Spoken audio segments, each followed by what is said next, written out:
Guitar Co-op Podcasts. Great composers.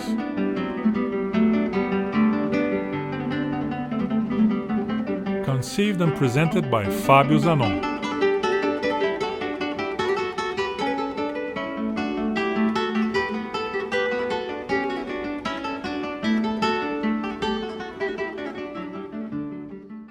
In 1722, the city of Leipzig in northern Germany announced an important musical job. Johann Kuhnau, who had been the cantor or music director of St. Thomas Church and School, had died, leaving the position vacant. It's important to remember that northern Germany was strongly Lutheran, so much of the region had not embraced Renaissance ideas. Therefore, such a position carried considerable prestige and demanded great dedication. In addition to producing, rehearsing, and presenting music for 4 churches, the new cantor would have to teach catechism and Latin to a class of boys. Several respected composers of the time applied for the job. The favorite candidate declined the invitation for financial reasons. The second, Fasch, did not want to teach. The third, Grobner, could not obtain a leave of absence from his previous work. The competition ended up coming down to 3 composers who are now forgotten, and the fourth, who was viewed with certain disdain by the city council because he lacked university education. That was Johann Sebastian Bach.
That is the superb Zoran Dukic playing the Siciliano from the Violin Sonata BWV 1001 by Bach.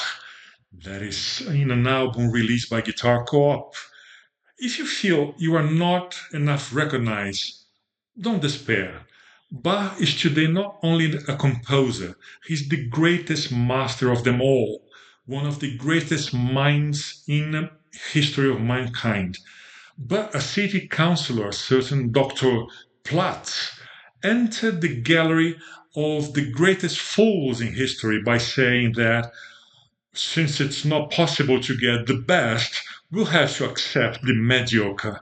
He had already shown his pompous ignorance by saying that the candidate everyone wanted, he was not needed because we need a teacher, not a music director.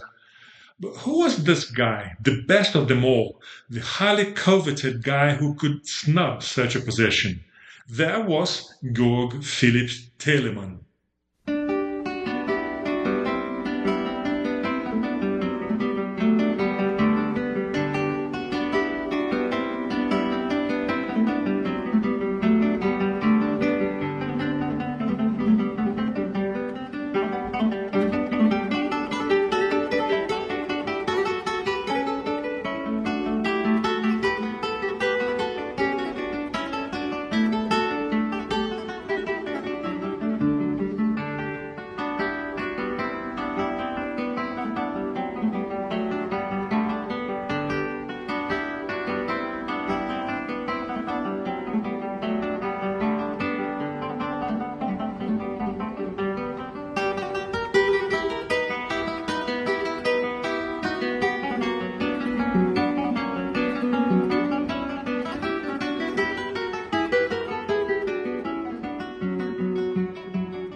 This is the duo formed by the brothers Sérgio and Eduardo Abreu, playing a movement from the canonical Sonata Number 1 by Telemann.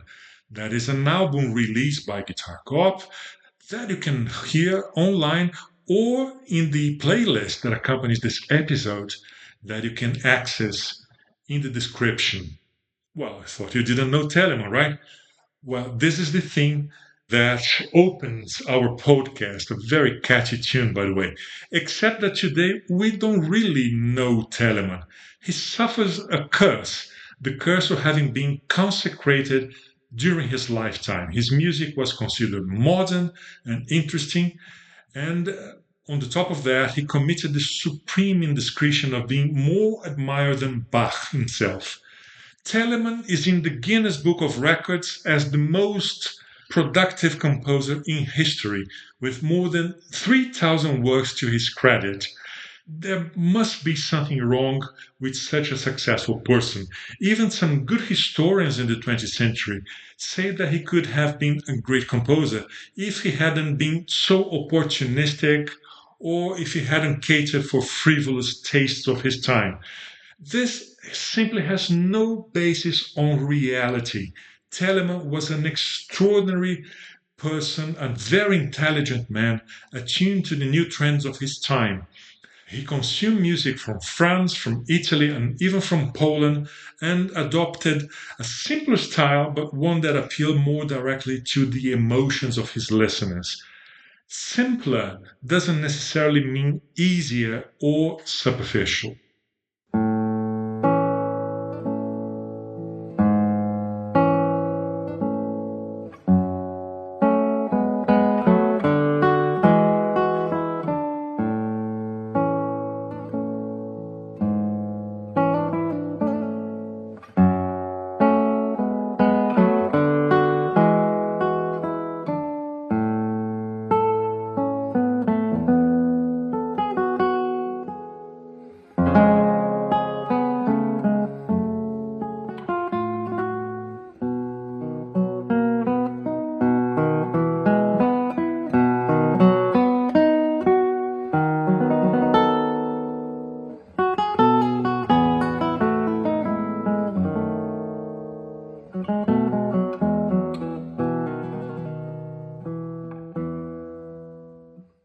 This is Telemann's Fantasy Number 1 for solo violin, transcribed by Carlo Marchione and played by Scott Tennant, a track from his album Barricade Mystérieuse that is released by GuitarCoop.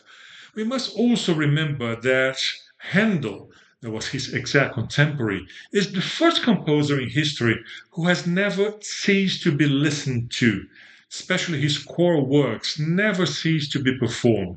All the others, and that includes Telemann, Bach, Rameau, Vivaldi, they had to endure about 150 years of oblivion. They were only known within academic circles. If so, when they were heard again in concerts and recordings, the taste and the judgment of quality was 150 years older. In the case of Telemann, as with Vivaldi, the listener must enter a labyrinth of music to find the ones that resonate with modern sensibility.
Bart Jacobs playing organ, Concerto per l'Archesa in G major, fourth movement.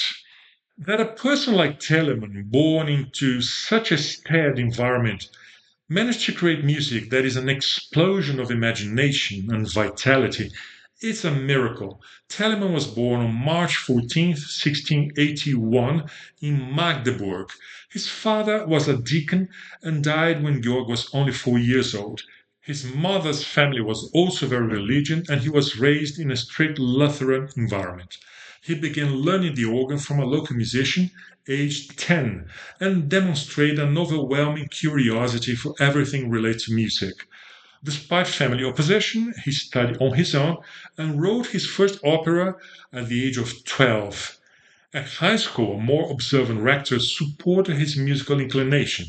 Not only did he continue composing voraciously, but he also learned to play several instruments, including the flute, violin, double bass, oboe, viola da gamba, and everything. In 1701, at his family's wish, he moved to Leipzig to study law.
Here, Giovanni Antonini playing the recorder in the overture Suite in A minor by Telemann. The desire to make music was overwhelming. Telemann founded a chamber music concert society, the Collegium Musicum, which decades later would pass to the hands of Bach. While he was still a student, he became a professional musician, producing music for the churches. A year after his arrival, he became director at the Opera House, where he premiered his first mature opera, Germanicus.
Anne Hallenberg, accompanied by Il Pomodoro, directed by Riccardo Minasi, singing a Rimembranza Crudele from the opera Germanicus by Georg Philipp Telemann. You can listen to this beautiful music in the playlist that we have prepared for you, and you can access in the description to this episode. Telemann was, from the start, a prodigy of productivity, and that generated conflict with the director in St. Thomas, Johann Kuhnau, who was jealous of his students who took part in Telemann's productions. Telemann left Leipzig at the age of 24 with a formal job in Dari. At the time it was called Zorau, which now is in Poland.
That's another guitar transcription of Telemann's music, here played by Julian Bream and John Williams. It's Harlequinade, a movement from the Partie Polonaise, also known as Trio Sonata TWV 42A5 by Telemann. It did not last long.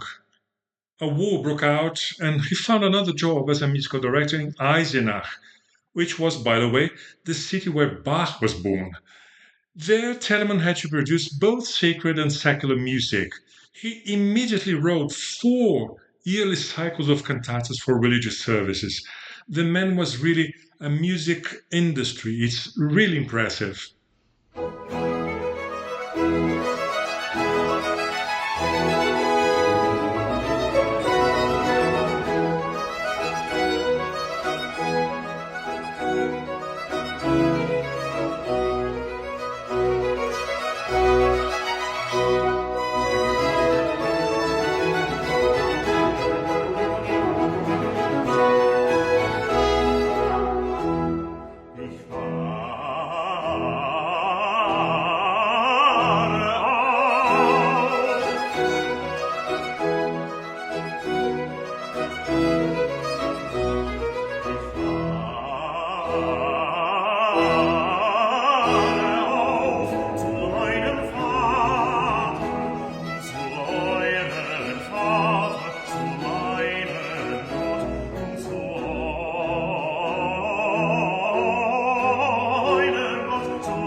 This is a choir from the cantata Ich fahre auf zu meinem Vater by Telemann, here played the Freiburger Baroque Orchestra, directed by Lionel Monnier. In common with other artists of his time, including Bach, Telemann had to endure intense distress in his personal life. In 1709, he married Amalie Eberlin, but unfortunately, she died in childbirth 2 years later. Depressed, he sought another job, this time in Frankfurt. There, he really reached maturity as a composer. He was the musical powerhouse in the city, writing music for 2 churches and mountains of secular music. There, he published his first works, and not happy enough with that, he also sold unpublished music to Eisenach as a kind of remote musical director.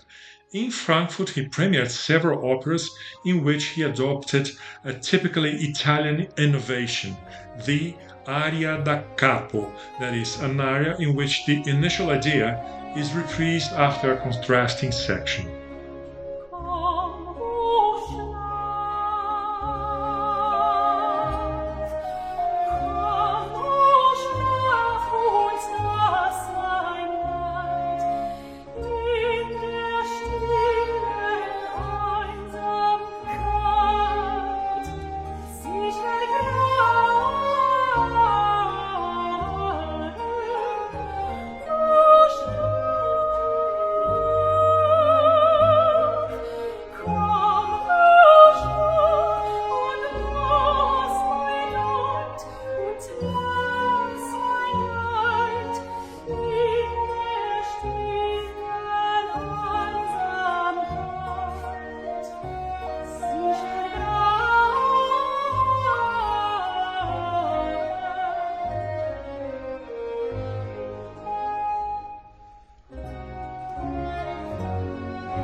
This is Komm Schlaf, an aria from Germanicus by Telemann, here sung by Nuria Real, accompanied by the Basel Chamber Orchestra.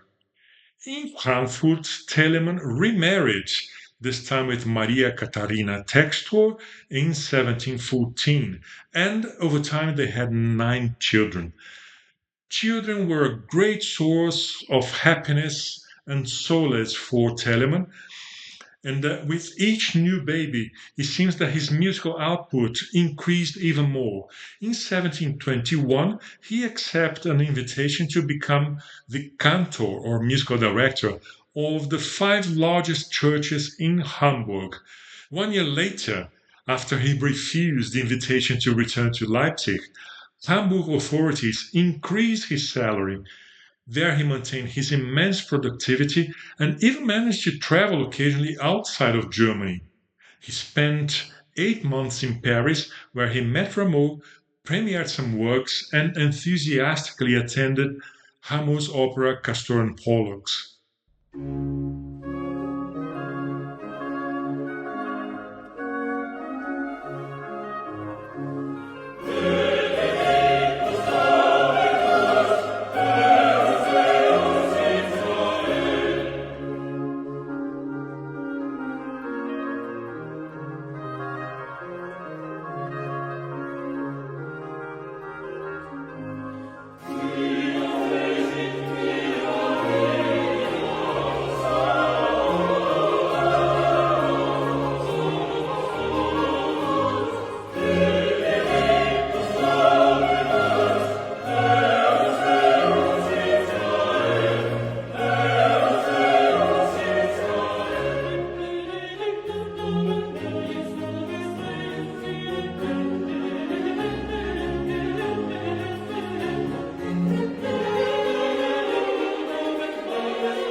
This is the motet Deus Judicium Tuum by Telemann, here sung by Alabastrina Choir and Orchestra, directed by Elena Sartori.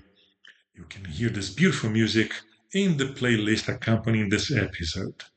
Telemann's private life was quite complicated. His second wife's infidelities, combined with her alcoholism and gambling debts, led to a kind of desperate situation. Actually, his debts exceeded his annual income, and he had to trust his friends and the publication of new works to save himself from total bankruptcy. In 1736, finally they divorced. From the age of 60 onwards, his productivity decreased, and he finally managed to relax a bit. Besides caring for his grandchildren, his favorite hobby was gardening, which was fashionable in Hamburg at the time. He traded bulbs and seeds with other collectors, including Handel in England, who went to the trouble of sending Telemann mini greenhouses containing rare species.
This is a fragment from Die Tagezeiten, The Hours of the Day by Telemann, here performed by Das Kleine Konzert, directed by Hermann Max. Contrary to popular belief, Telemann and Bach were no rivals. On the contrary, they corresponded, they were friends, shared musical interests, and Telemann was the godfather to one of Bach's sons. He continued to write music, of course at a slower pace and with less originality, until his health started to decline, as well as his eyesight. Telemann died in Hamburg in 1767 at the advanced age for his time of 86.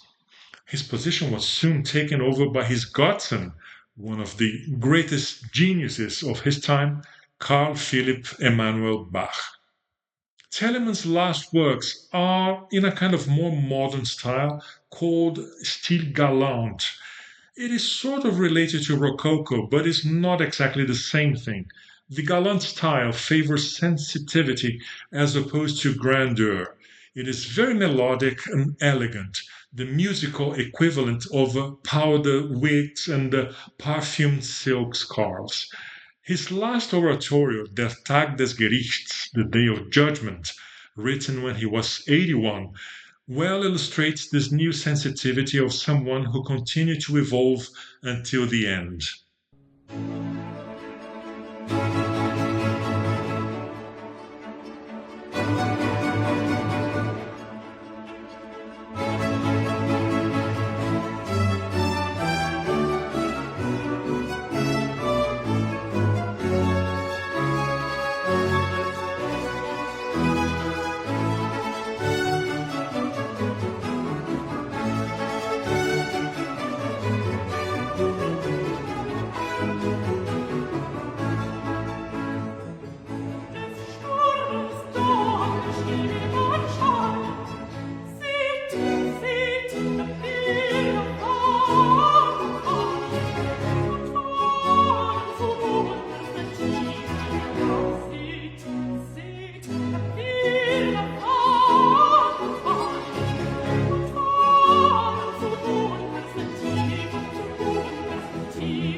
That is the alto aria from the first reflection from Der Tag des Gerichts by Telemann, here performed by Das Kleine Konzert, directed by Hermann Max. Many people cannot fathom the productivity of 18th century composers. That seems really superhuman. There is so much music, that it's difficult to even find a starting point. Unlike Bach, however, who has those 10 or 15 very well-known pieces, I'm talking about Brandenburg concertos, Goldberg variations, Toccata and Fugue in D minor, etc. But then Telemann does not have a very clear calling card like that.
To me, this is one of the pieces that could be a calling card for Telemann. Is the fifth movement Allegro from the Concerto Primo by Telemann from his Paris quartets. Here it's performed by Sigiswald Barthold and Wilhelm Kuyken, accompanied by Gustav Leonhard on harpsichord. I would definitely start exploring Telemann with this masterpiece, the 12 Paris concertos. But what, after all, explains this prolific output? Two things. The first is very obvious: necessity. However much we try to apply the idea of a masterpiece to the 18th century, because that guides our very concept of the history of Western art, that doesn't quite apply to music. Telemann, Bach, Handel, essentially they met the demand. If the agreement with the employers required a new cantata to be written every week, they would simply stay awake overnight and finish the damn stuff. Scarlatti's job in Spain was as a harpsichord teacher. He composed hundreds of lessons only for the service of the Portuguese Princess Maria Barbara, and never wrote sacred music again after that. Telemann, however, went much further.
This is the concerto for recorded traverso in E minor, TWV 52 E1 by Telemann, here played by Katie Burcher and Tabea Debut, accompanied by La Serenissima, directed by Adrian Chandler.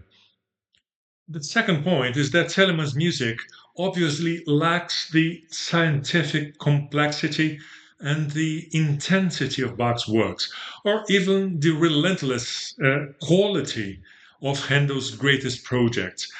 Telemann worked in a kind of homogeneous aesthetic environment where everyone involved, not only the composer and the musicians, but also the patrons, listened almost exclusively to music of the moment without any obligations of dialoguing with history or much philosophizing.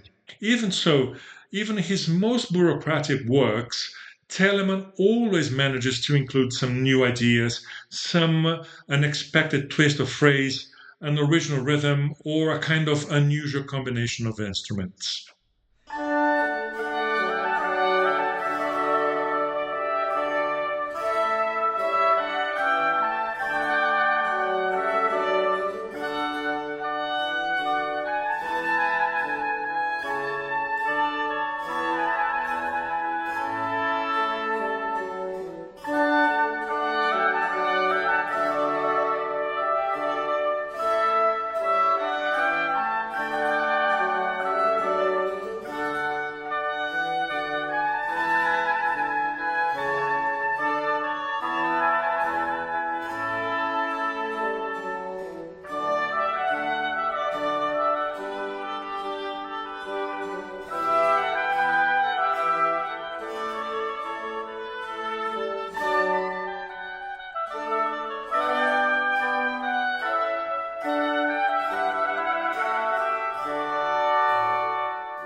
This is the concerto in D major for trumpet, two oboes, tile, two bassoons, and harpsichord, here played by an instrumental ensemble conducted by Bob van Asperen on harpsichord.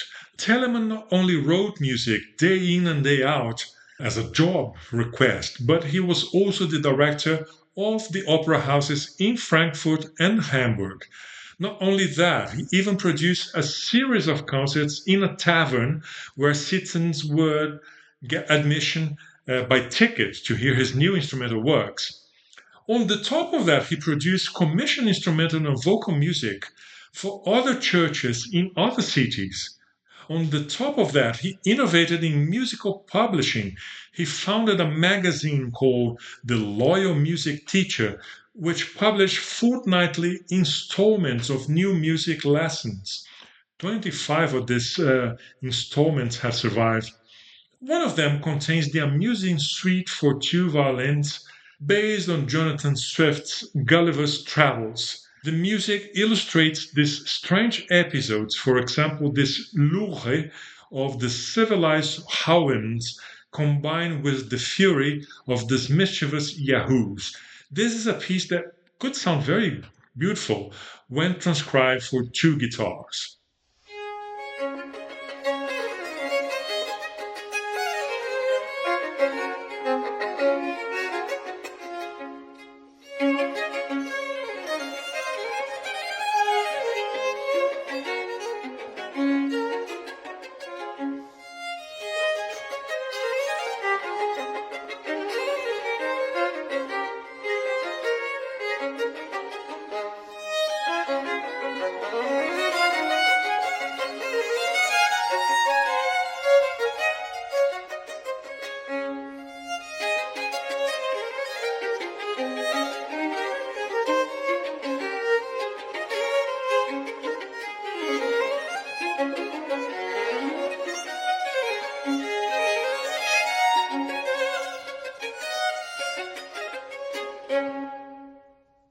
This is the lure of the civilized Howans and the fury of the mischievous Yahoos from Telemann's Gulliver Suite. That is played by Isabel Forst and Bernhard Vogt on violins. Another innovative publication was Tafelmusik, Banquet Music. It was a publication in 3 installments that was sold by subscription. Telemann managed to lower production costs with a new technology that he imported from England. It was tin plate printing that was much cheaper than the copper plates used in Germany at the time. Handel was one of the subscribers, and later he would use several of Telemann's themes in his own compositions.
This is the conclusion in E minor from Telemann's Tafelmusik, that is played by Freiburger Baroque Orchestra, directed by Petra Muljans.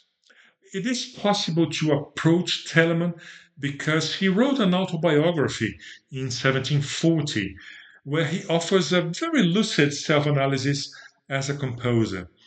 The lesson we take from Telemann's fecund life is his ability to adapt to the needs of the moment, to see opportunity to expand his scope, and his enormous dedication to deliver an absurd volume of music.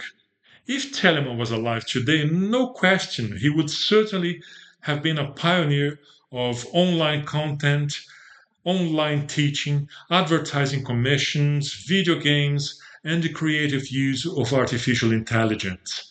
And he would probably have foreseen possibilities that we cannot even see yet. Nothing escaped Telemann's curiosity and ingenuity.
This is the Concerto for Two Chalumeau in D minor by Telemann, played by the Collegium Musicum 90, directed by Simon Standage. The chalumeaus, which are kind of clarinets, are played by Michael Harris and Colin Lawson, and at the time of Telemann, they were brand new instruments. A crucial factor in all this was that Telemann was a very good-natured, nice guy with a great sense of humor. His colleagues might have been envious, but everyone liked him as a person and admired him as a professional. He was extremely self-confident and productive right from the start, and that allowed him to negotiate working conditions with unparalleled business acumen. Just as a point of comparison, his wages in Hamburg were 3 times higher than Bach's wages in Leipzig when both of them were at the peak of their careers.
This is the Concerto in E major for flute, oboe d'amore, viola d'amore, and strings by Telemann, that is played by Collegium Musicum 90, directed by Simon Standage.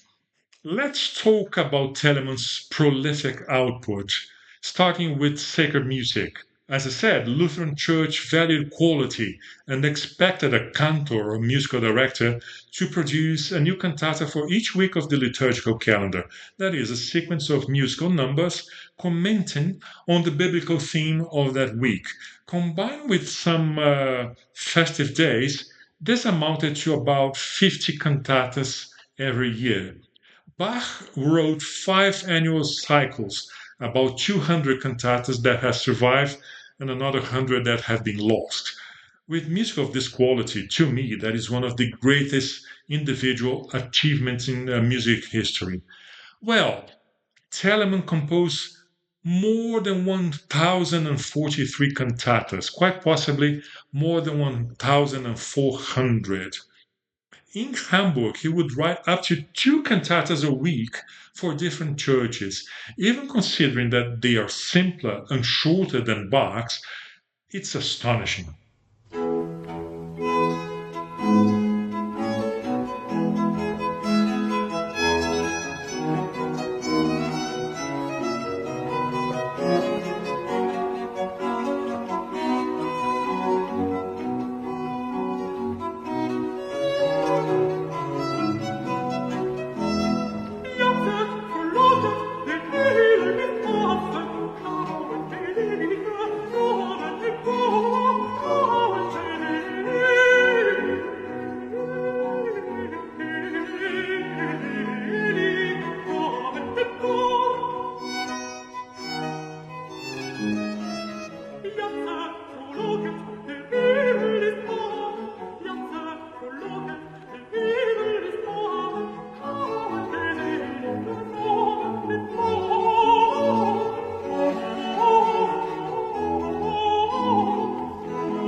This is the cantata Jauchzet, Troloket, TWV 953 by Telemann. Here it's played by the Ricercar Consort, led by Henri Ledroit. Holy Week is central to Lutheran worship. Its composers were expected to write a larger work, or an oratorio, for these special occasions. Bach wrote 2 of his greatest works, the St. Matthew and St. John Passions. Well, Telemann wrote 44, and 22 of them have survived. The most famous of these is the Brockes Passion, based on a poetic meditation on the Gospels, very popular at the time, written by Barthold Heinrich Brockes, that was also set to music by Handel and Fasch. Well, if this masterpiece doesn't place Telemann alongside Bach and Handel, it certainly greatly reduced the distance between them.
This is the terzetto, O Donnerwort, O schrecklich schreien, from the Brockes Passion by Telemann, here performed by the Academy for Alte Musik Berlin, directed by René Jacobs.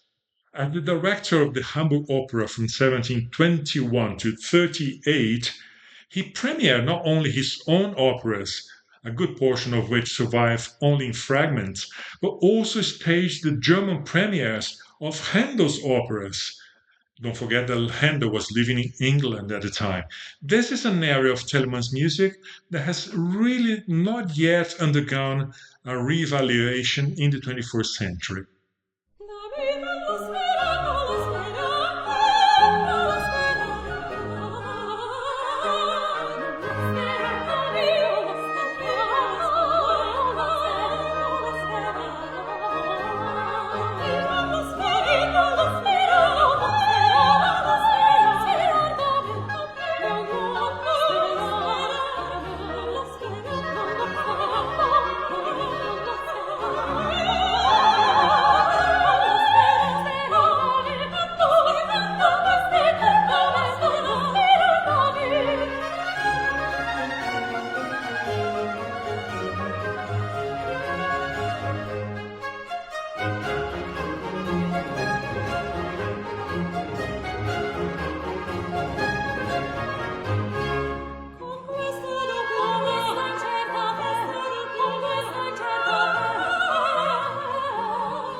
This is the duetto Da me non lo sperar from the opera The Patient Socrates by Telemann, here performed by the Scapella Savaria, directed by Nicholas McGuigan.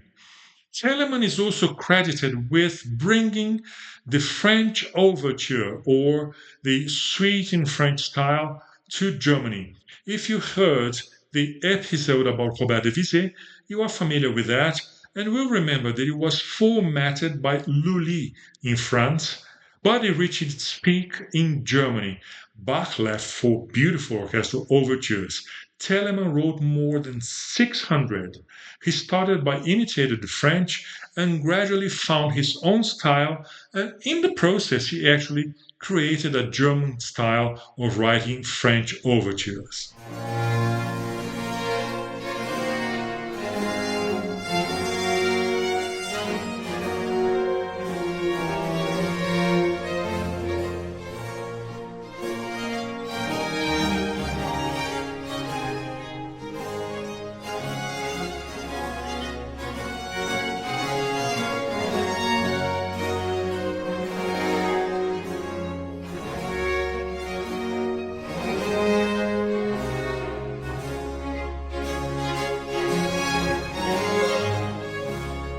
This is the overture from the suite in B minor by Telemann, here performed by the Academy für Alte Musik Berlin, directed by Bernhard Fork.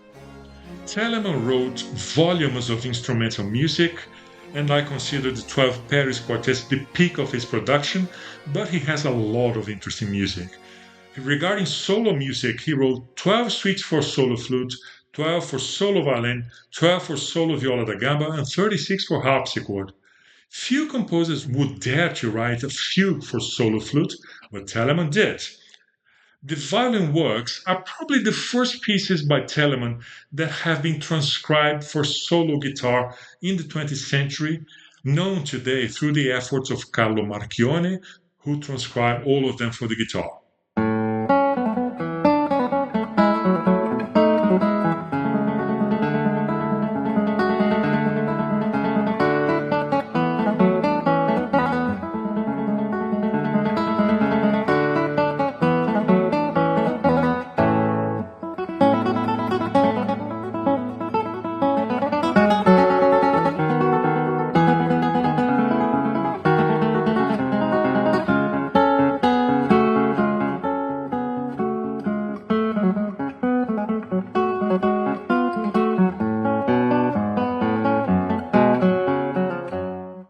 This is Scott Tannen playing the Fantasy No. 1, second movement, for solo violin by Telemann, transcribed by Carlo Marchione. That is a release by GuitarCoop in the album Barricade Mystérieuse that you can download or listen on streaming. Nowadays, the violin fantasies are well known in guitar transcription, but those for the viola da gamba or for the harpsichord have not yet been explored. So, if you are an imaginative guitarist who is in search of original repertoire, that is a tip for you. I can imagine this music making a very beautiful role in the guitar repertoire.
Ralph Russo playing the Fantasia for viola da gamba, number 5 in B flat major by Telemann. Listen to this piece and much more in the playlist accompanying this episode.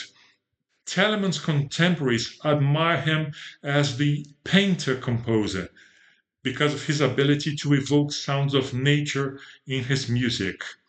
Unlike Bach and other less worldly composers, he had a very good literary taste and wrote illustrative music. When the Admirals College in Hamburg commissioned a work celebrating their centenary, Telemann wrote water music, which is so beautiful that it might rival Handel's more famous water music. The movements are inspired by mythological figures related to the sea.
This is the tempestuous Aulus from Telemann's Wassermusik, water music, here played by Musica Antiqua Köln, directed by Reinhard Goebel. One of Telemann's concertos incorporates frog imitations. I really don't understand why such a nice piece is not as popular as, say, Vivaldi's Four Seasons.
Isabel Forst, accompanied by the Academy for Early Music Berlin, directed by Bernhard Vogt, playing Telemann's Violin Concerto in A major, TWV 51A4, also known as Rehrlinge Concerto.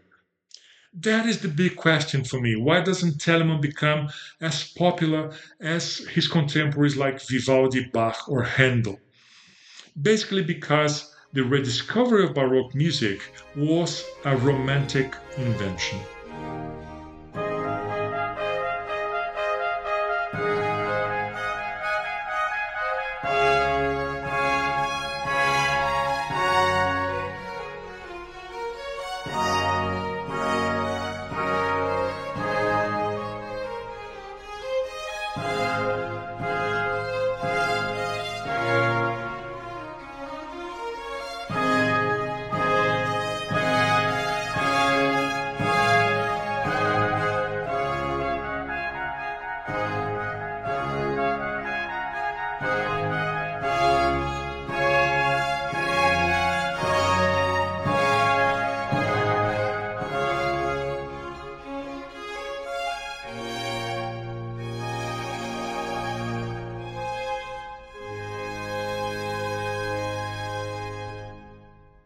The Largo from Concerto in D major TWV 42 D6 by Telemann, here performed by the Academy of Ancient Music, directed by Christopher Hogwood. The Romantics sought music that was dramatic, psychologically complex, combined with craftsmanship that could be compared to Beethoven's. Bach and Handel reached this expectation, others not so much so. Only gradually did the Italians and Frenchmen like Scarlatti and Rameau enter the repertoire, while Telemann developed this kind of reputation of being an innocuous composer, suitable only for amateurs in house music, only for domestic use. His sacred music and operas remain almost entirely unknown. Only from the 1960s onward did musicologists begin to study his work in research centers in Magdeburg and Hamburg.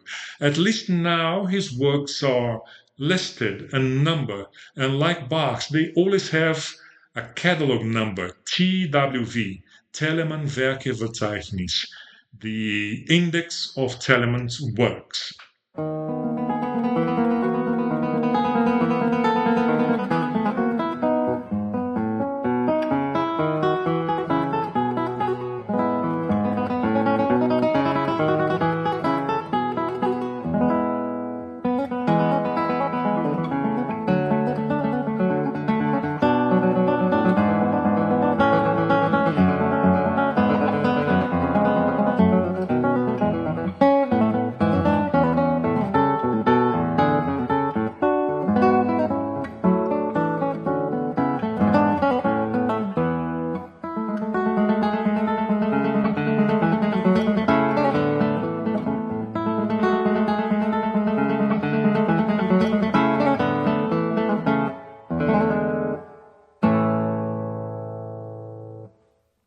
This is Scott Tennant playing the fourth movement of Telemann's Fantasia No. 1 for solo violin, transcribed by Marchione and released in the album Barricade Mystérieuse on GuitarCoop.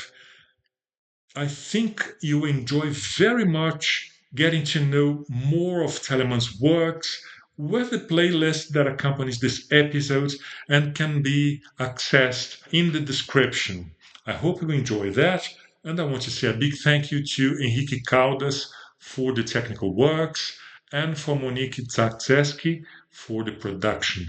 I hope you have enjoyed this episode. Listen to the previous ones and stay tuned for the next one next month. Bye-bye. GuitarCoop Podcasts. Great composers.